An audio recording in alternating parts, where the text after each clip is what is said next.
Hello. It is me, Dennis, again. The next leg of our journey did not take us very far. The old Native American woman called up her brothers and her daughter, and told them about what happened at the cave known as the Snake Nest. They were stunned, and immediately came to their sister and mother's house. When they saw Beart, they were even more surprised. A white man did this?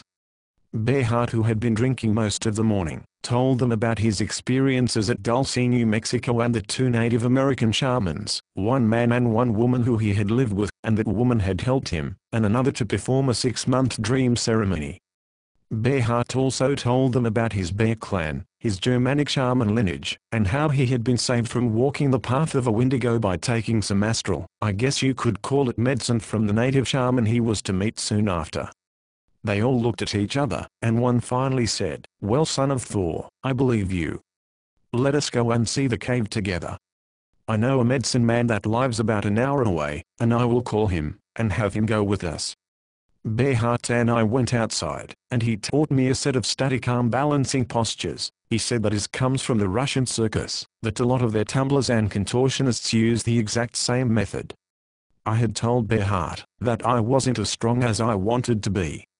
He said he had a cure, and that I didn't yet need to go to a gym, or get a weight set, that this would lay a solid foundation for my physical training. I was glad for the lesson, and I have no doubt it will work, but my whole body begged for mercy. One of the brothers came out, and said that the medicine man would like us to come attend the sweat lodge, to help purify any evils we picked up. I was hesitant. I have heard stories about sweat lodges, and that people have died in them. Beart accepted and urged me to go, and that this was a real sweat lodge, and not just some new age guru idiot playing Indian.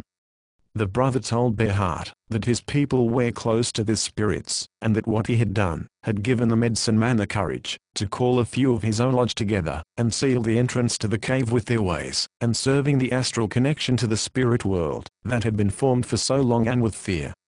That they would cleanse the opening of the caves and pray for their guardian spirits, to stand watch and chase away the interdimensional entities. Beart asked if they revered a god of thunder, and he was told yes, and that would be the main guardian. Beart seemed pleased. "It is good that they are doing this," he told me. "They need to reconnect to the power of their history and spiritual lineages. They will reclaim their power, and unleash their inner heroes." Beart and I then drove into a small town for supplies and check for any free internet places, a coffee shop maybe, which we found. Beart has a serious sweet tooth, and must have had 3 caramel ice blended something, or others in the 4 or 5 hours we were there. He said that, while he tends to try and avoid it, something about sugar can help restore the energy current of the body after traumatic events. He doesn't know if that is just something for him, or if there is anything really more to it. Our conversation turned from ceremonial and hermetic magic's many and varied use of sigils for spirits and planetary realms of influence to the legitimacy of ritual sexual magic. Beart told me that sexual energy is magic, and the release of your true nature is maturely, and without shame, deviling, and understanding your sexual attractions. Your moon sign in your astrological chart is the doorway to knowing and understanding your true self, and how the universe interacts with you. He said, "Don't you notice that the universe seems to treat people differently?" I said, "Yes, I do notice this." He said, "That is because the universe sees you as a collection of vibrations. You would treat a bunny different from a gorilla, wouldn't you? Same goes for the universe treating an Aries compared to a Capricorn. Knowing how the universe is trying to communicate with you can help you understand who to better interact with it." He says that using sexual acts to build up raw emotional, psychic, and physical energy, and containing it as a ritual center, and then at the highest of its critical mass everyone channels the exact same desire in a release, and then most importantly feels good about what they just did, is very, very powerful. Unfortunately, this practice has been demonized by those who have co-opted into thinking sexuality is a sin, or by people more interested in the sexual activity than the magical. Beart assures me he is a huge fan of both. We headed back to the old native woman's house, and traveled with her brothers to the medicine man's land, where I encountered my first sweat lodge. The lodge half dug into the ground, and we drank water, and mingled, and Beart helped with prepare as they built the fire, and heated the rocks. Some of the men they invited did not like Beart or I. White men, they said, are not strong enough to sweat in the lodge. Beart told them of the Germanic forms of self-torture rituals and the sweat lodge methods they use. Still they did not think we should enter.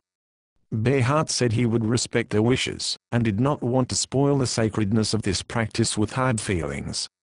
He said, however, if they were truly brave men they would enter into the lodge with him, and they could all heal together. That both Hercules and Thor have taught him that true strength isn't about holding on, but letting go, and facing the often more painful process of healing, a pain that is worse than getting wounded in the first place. They looked at him and me, and said, "Do you feel the same way?" I said, "Yes, I do." The men who were angry at first looked at us and said, "Finally white men we can respect." I can't go into how the sweat lodge was run, it's very secret, and now that Beart and I are members of this lodge we both have oaths we can't break. I can tell you that it was very hot and the rocks they brought in sparkled, some even had purple flame. The lodge is a dreaming lodge and the sparkles were the starry night sky. Beart stayed in the lodge for the full 4 hours, with the warriors and the elders. I had to leave, but I'm proud to say I didn't leave first. From what I heard from outside laying in the cool grass, and seeing the most amazing night sky I have ever seen, there was laughter, singing, chanting and tears all being shared within that lodge. I felt cleansed, and for the first time in my life whole. I didn't care if the world stopped right then and there. I was rich, and filled with a purpose and quiet strength. I feel connected to men that share a vision and a dream and all work to making that happen. A dream that benefits all humanity, not just a rich few. Beart crawled out and passed out on the grass and slept there next to the other members of the lodge. I can't sleep because I need to share this experience. Thank you for listening again.